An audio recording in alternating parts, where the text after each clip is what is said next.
Greetings, my name is Rudimentary Rob. Welcome back to my Valheim series. This is episode 10.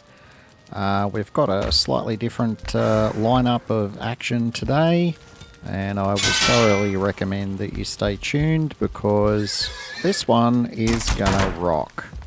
I have taken liberty with the first few minutes of this episode. As you can see, there's some carrots there that are ready to go. I took the liberties of cutting that little bit out here in a moment. Mostly I just took 50 carrots and kept them for personal use, and the remaining, I think it was 94 carrots, ended up going back in as seed carrots, which you can see there. But see the message, the forest is moving. I got raided while I was doing that. And here is our little friends now. Because this raid occurred during the day, very low to no chance of anything other than vanilla critters. Once in a blue moon you might get a 1-star at this level, but for the most part they're all just vanilla ones, so I'm probably being a bit gung-ho with this, but I can easily jump across my bridge to safety if I need to. So, this is an example of the sort of things to expect this episode, so strap yourself in, put your helmet on, and enjoy the viewing.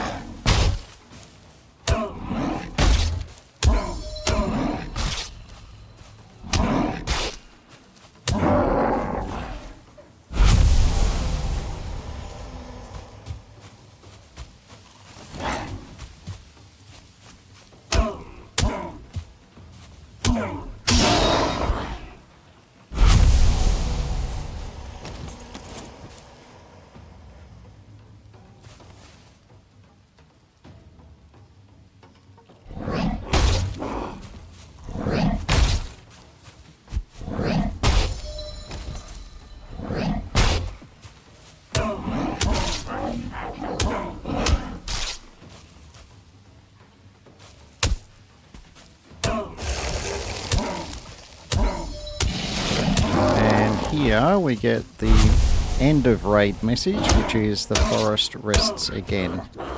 Now, any critters that are still on the battlefield, you'll still need to deal with those. I had 1 or 2 stragglers, but they weren't anything worse than what was part of that footage. I tidied up those in short order and set my mind to what my next task would be. And this is where I decided, you know what, I need to go and explore more of that black forest that's down there and see if I can find some more dungeons because I really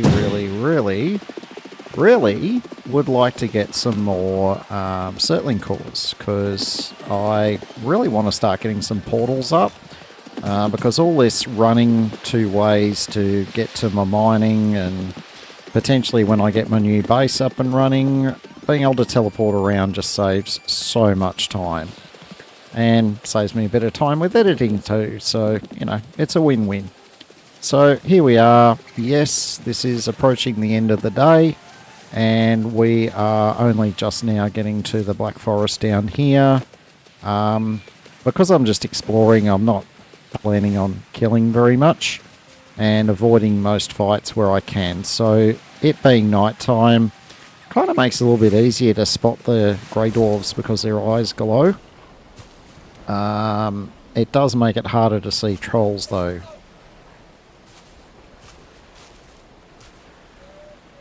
And here I've come across yet another big group of boars in the wild.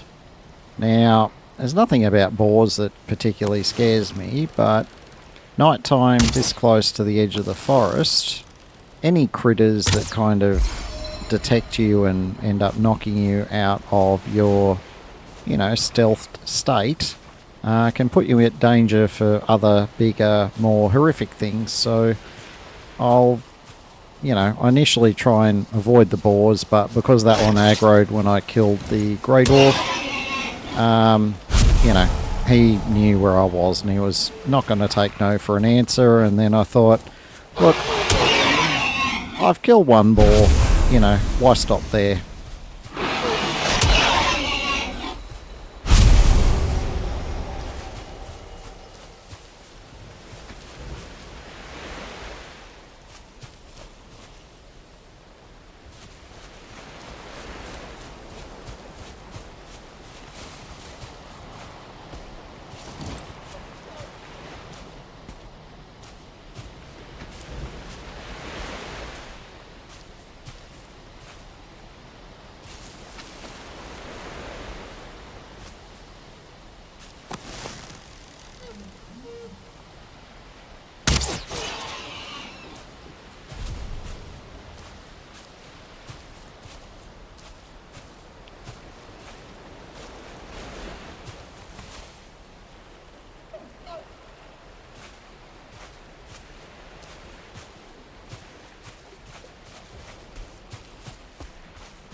Ah, see that grey dwarf there for a moment?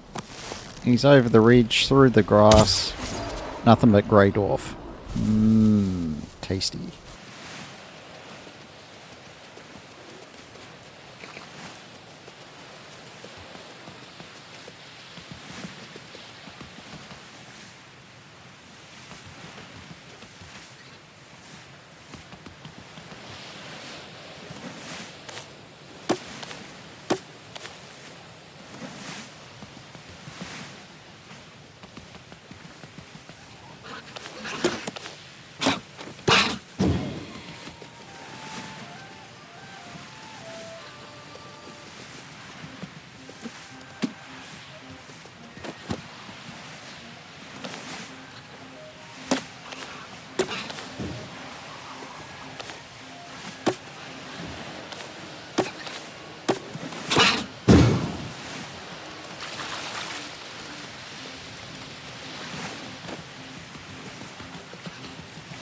Alright, well my probe into the Black Forest so far has been going okay, and you may notice there's a couple of grey dwarfs despawned right on daytime.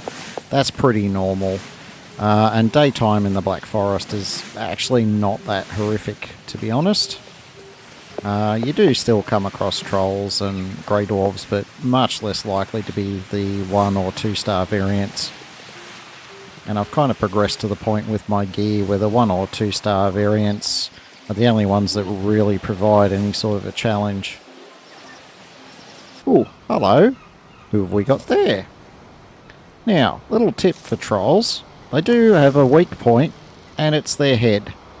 So where you can, I know it qualifies under the category of aim small, miss small, but it can pay quite high dividends in the case of trolls.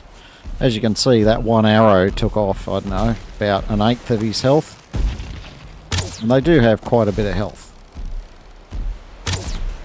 Now, this is going to show you the anatomy of a typical fight with a troll if you want to live. If you've got better gear than mine, so, you know, iron or full bronze or iron armor, you can tank a troll without too much trouble at all. But when you're wearing just this deer leather armor, it is a good idea to, you know, keep the troll at arm's length. Like the troll's arm's length, not yours, obviously. And the other thing to do is to kite the troll through tight groups of trees like this, which they either have to knock down or move a longer path to get around.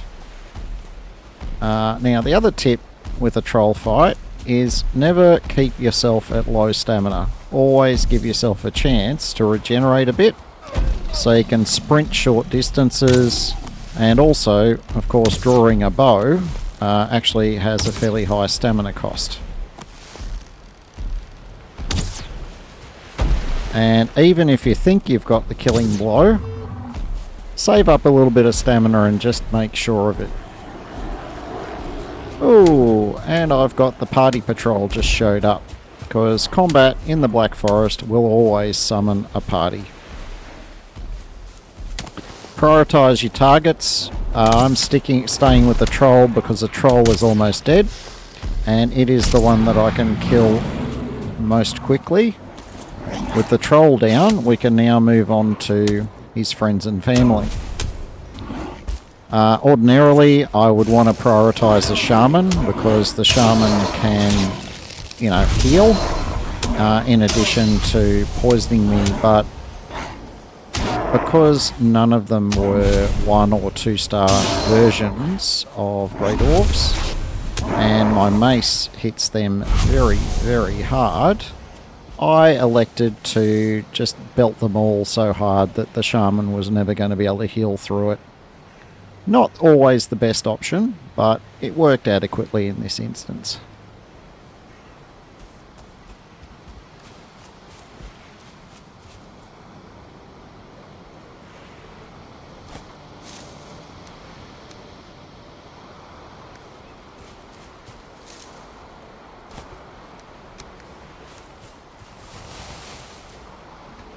Yeah, trolls drop some okay loot. The coin is handy. But the troll leather, if you like to play a cloaky, kind of stealthy type character, the troll leather, a full suit of it, actually gives you a bonus to your sneak skill. And so it can be a very handy set of armor if you're prepared to put in the effort to kill, well, you get 5 skins per troll. And if you're only assuming like non-star trolls, it's probably going to take you maybe a dozen trolls to make and fully upgrade that set of armor. But from experience, I can tell you it is actually worth the effort if you're prepared to put it in. Now, moving on, our story has entered a dungeon. Now, dungeons are fun. I find when I first enter, I just check where the doors are, well, basically where there isn't any doors, just to make sure there's no skeletons waiting for me. If I can't hear any activity, I just open, like I always turn right, as I mentioned in previous videos, and I just work my way through the dungeon, you know, using that method of always turning right. Now, this looks like we're off to a good start. I've only had to go through a couple of rooms, and we've got ourselves a few circling cores already. I look forward to what else these dungeons can bring us.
Yeah, you do come across a lot of pointless little dead ends like that.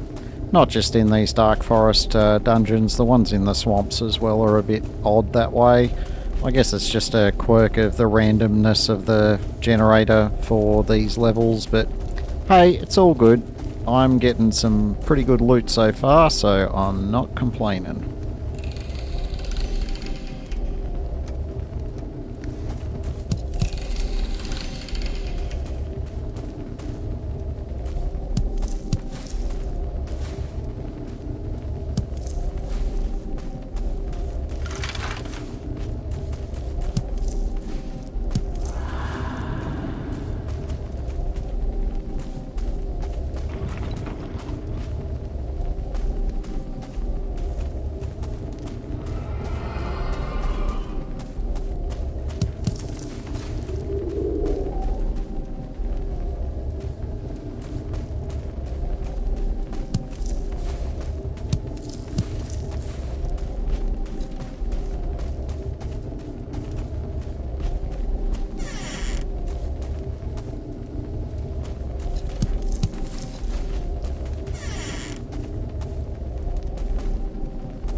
Alright, well, so all of the loot was in the first wing, but we didn't know that until we cleared the other ones out. Still, I'm very happy with what we got out of that dungeon. Didn't require much effort at all either.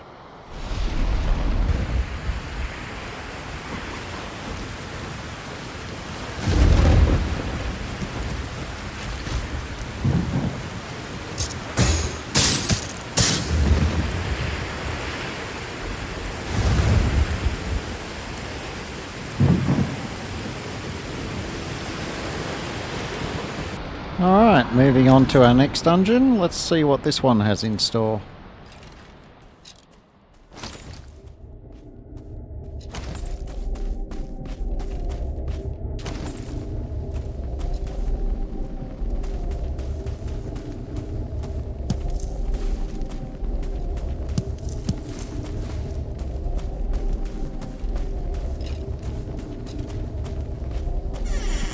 Now, I find it really funny that I can't, sneak around anywhere where there's skeletons when it's outside, but somehow opening a squeaky door in a dungeon doesn't alert the skeleton enough and I get to critically hit him from behind and one-shot him.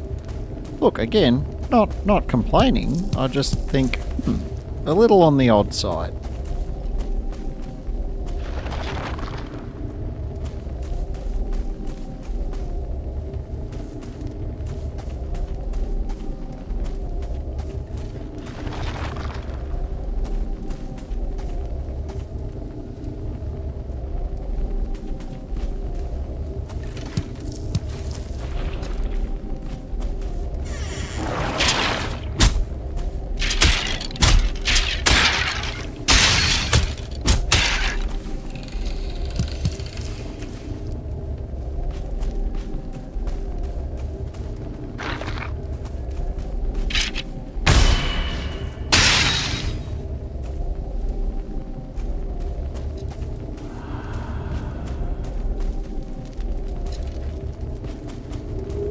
Yeah, sticking my head in that room doesn't break my only turning right rule.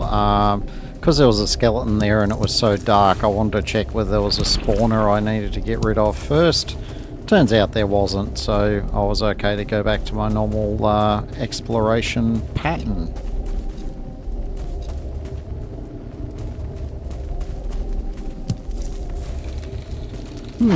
Plot twist.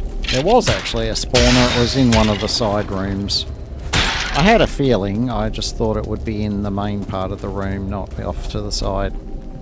Doesn't matter. Even if it spawned one of those rancid remains, I'm sure I would have managed without too much trouble.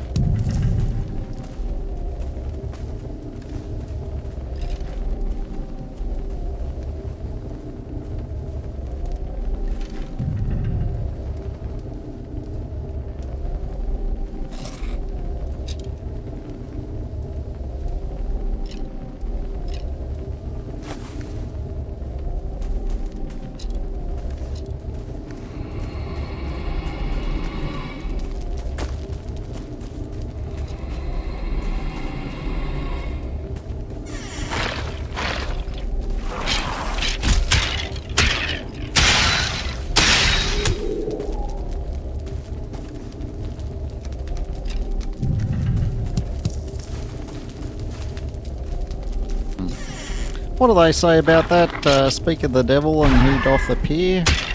And like I said, not really a big problem. The secret to killing any of the stronger skeletons, like rancid remains or 1 or 2 star skeletons, like this fella here, just, you know, raw, unbridled damage. Oladino had it right in her latest episode, the one where she went into a dungeon for the first time. Watch it, by the way, it's quite a good episode.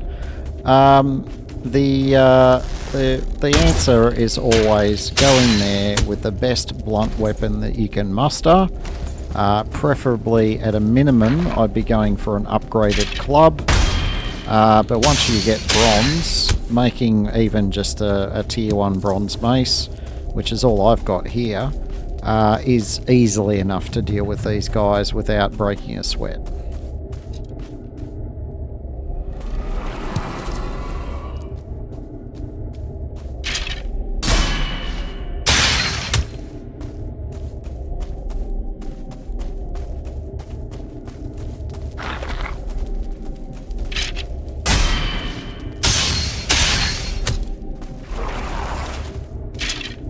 Yeah, that's a classic sign for a spawner, and I can hear it as well. Whenever you're getting skeleton after skeleton after skeleton after skeleton, guaranteed there's a spawner around here somewhere that's spitting them out. And what was behind all of these skeletons? Oh yeah. Count them, that's 6.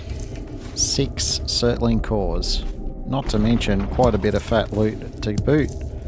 Oh, this is a good dungeon.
And in typical Valheim fashion, come out of the dungeon and it is absolutely dumping down.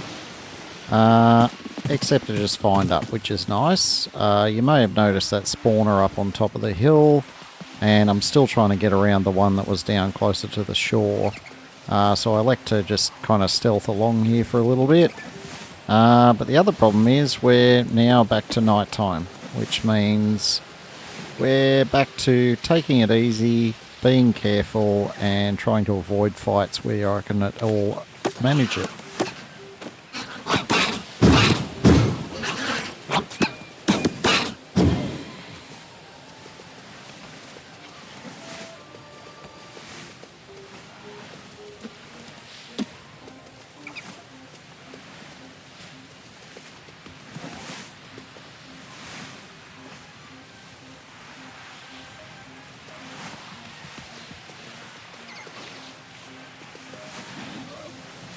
Now, it is kind of hard to see, but that troll cave actually has a troll outside. Now, unlike my gung-ho killing of the troll during the day, I'm not going to risk the kind of things that I might attract the attention of trying to kill one at night, so that troll gets to live another day. In the meantime, I've got this perfectly good dungeon here to explore.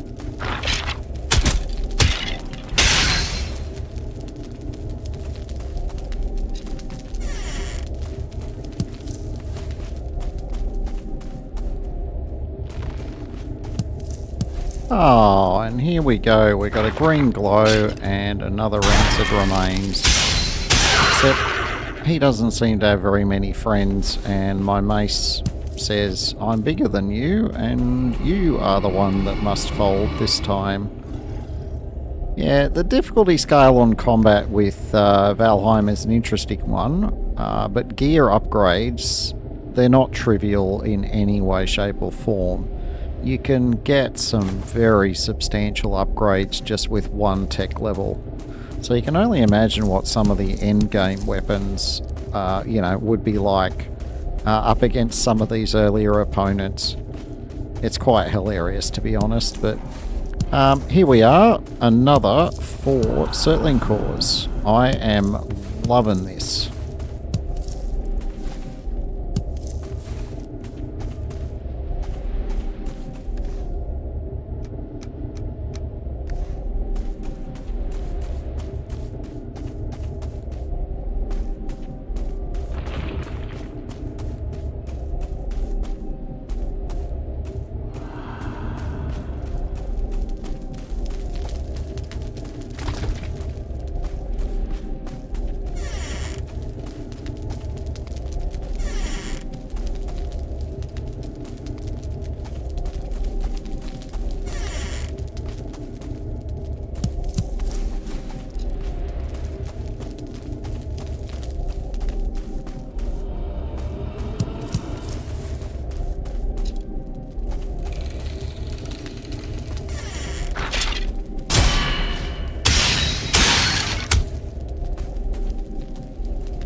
Ooh, what kind of fancy little crypt is this one?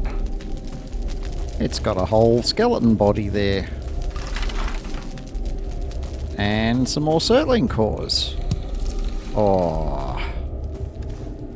And some fat loot. And there's another marker for where the next boss is, the Elder. Except this one just pointed to where I already had on the map. So that must be the closest Elder to where I am at the moment.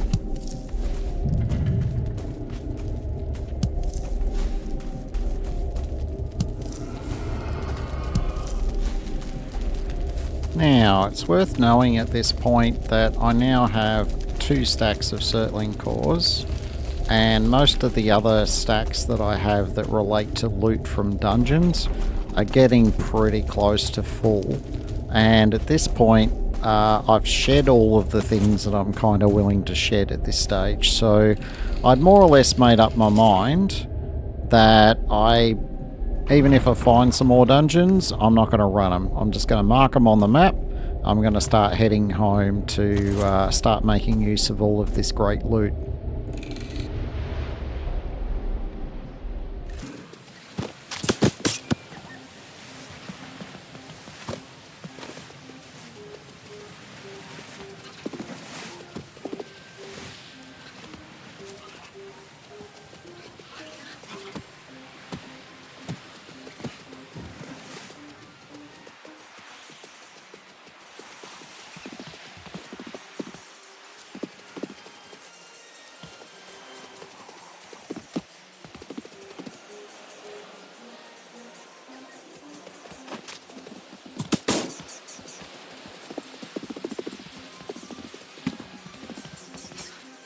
Alright, and here we go. We've run into that spawner that's on the mountain here. And it's currently guarded by the night shift, I'm going to call him. This 2-star Grey Dwarf. As you can see, we get rid of them a bit more easily than we used to. Now, I've noticed that this particular spawner on this particular occasion is only protected by these 3 little plebs. And so I decide to enact, or try to enact, a plan I had some time ago. And that is to dig a hole and get these guys stuck in it. Let's see how that works out for us.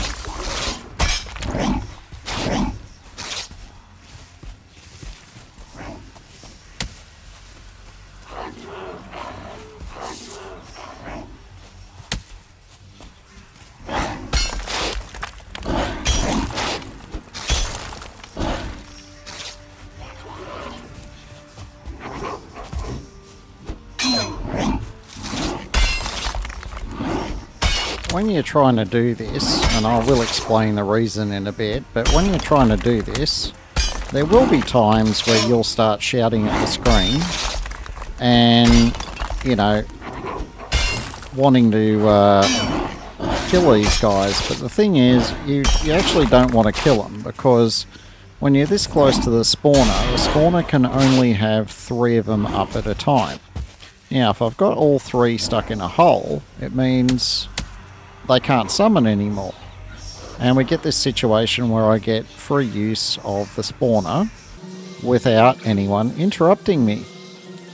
And so there's plenty of YouTube videos about how to do this, and I'm not actually making a wood and stone farm at this point.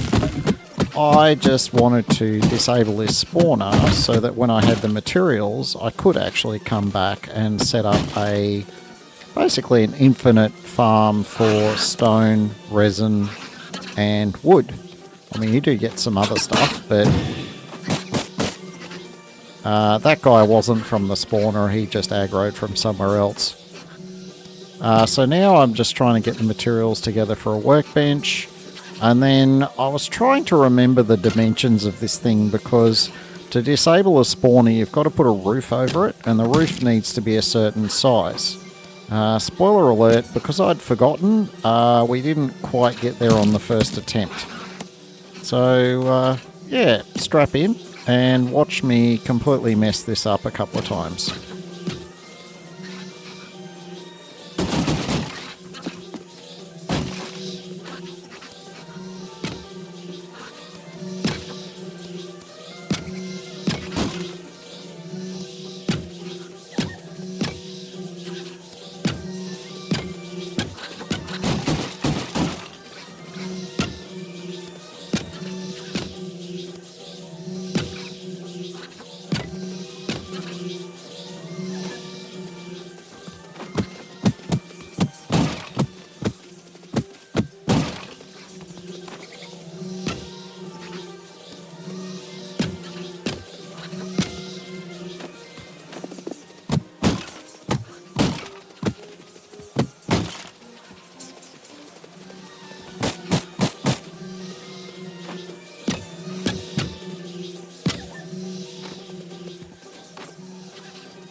Alright, as I get close to finishing version 2 of this structure, and once again running out of wood, in a moment we're going to try and test, because I had some doubts as to whether this was big enough, but I was more hopeful than anything, because to make the roof wider I was going to need so many more bits of wood. So I thought I'll just kill one of the grey dwarves and then I'll see if anything spawns. And sure enough, a shaman spawned, and then that guy spawned, and then I thought, I'm not going to get any peace and quiet to resume building until I can get, the third grey dwarf back in his hole. Except this guy kept moving around in a way that stopped me knocking him back in the hole until he messed up, and that's where he ended up. So we're back to building, I'm going to say, version 3 of the roof that will disable the spawner.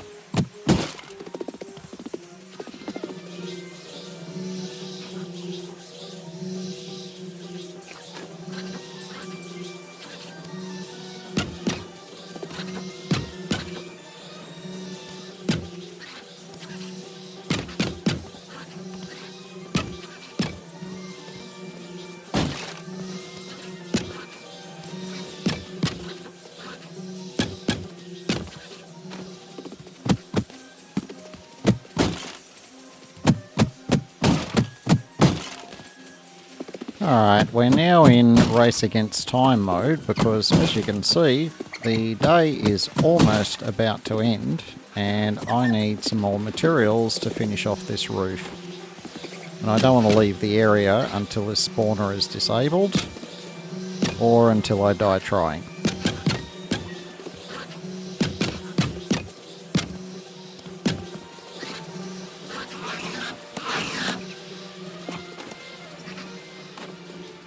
Alright, in a last-ditch attempt, I decide to kill one of the grey dwarves and wait to see if anything spawns. And as it turns out, I have now got a big enough roof. And because these guys were plinking my roof with their stones, I needed them gone. So I'm now killing off the last of the grey dwarves. And we are left with a fully disabled spawner that I will be able to convert into a wood and stone farm later on. I'll probably post an abbreviated video when I get round to doing it. Honestly, there is a ton of different ways of making them. Given I don't have stone tech, I don't know if I want to wait for it, if I'll try one of the simpler ones that doesn't require stone. Yeah, jury's out on that one for now, but I'm not in a huge pressing need for wood or stone at this point, so I decide to power up the old Go-Go Gadget Ike There buff, and we're going to do our run back to base montage.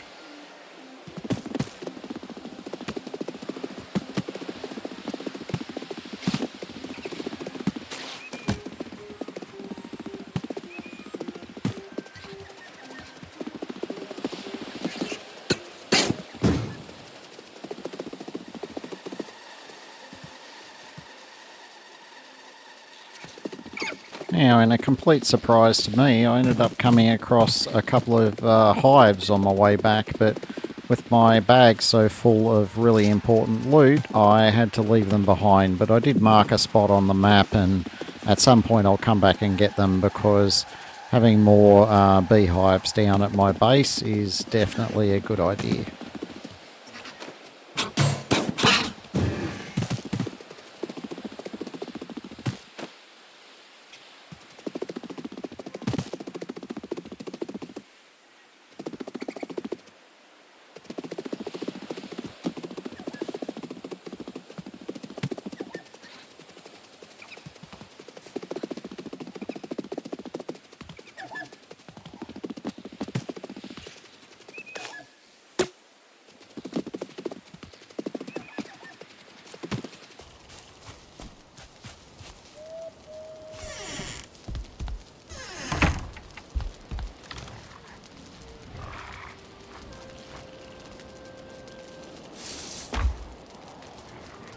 Alright, here we are back at base, and we got a whole metric bucket load of fat loot to unload. But we're also going to make ourselves a portal.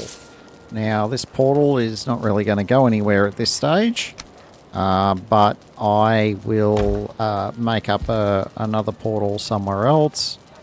I think the way I'm going to structure my portals is this. I'm going to refer to this site as the farm, and it will only have an arrival portal on it, and I will actually set up a portal hub either at the main base or just separately somewhere that looks nice on the map. I'm still early days on that side of it, but look, as things develop, I'll keep you guys updated.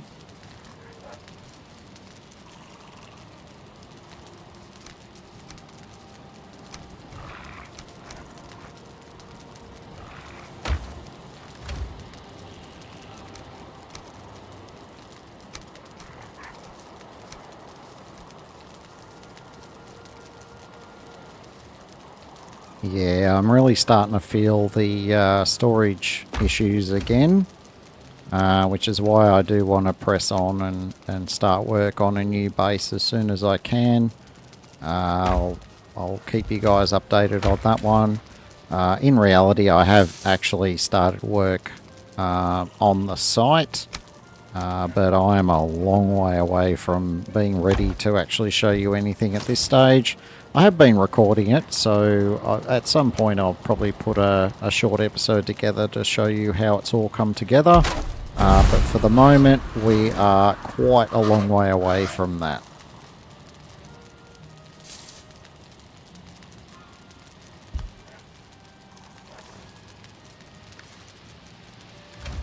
And it's been a little while since we've heard from Birdie Num-Nums, but he's there just perched on the portal, just waiting to tell me all the good stuff about how portals work. Long story short, you throw 2 portals down, one in each location, and you give them both the same name, and they will just auto-connect.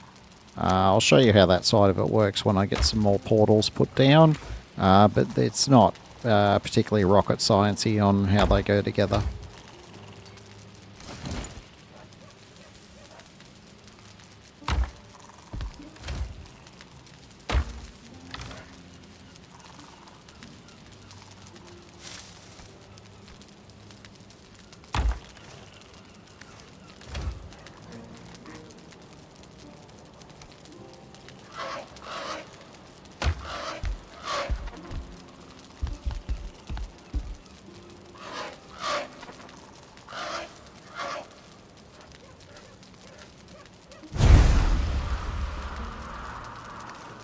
And with those parting words of wisdom from Birdie Num-Nums, I would like to thank you for watching.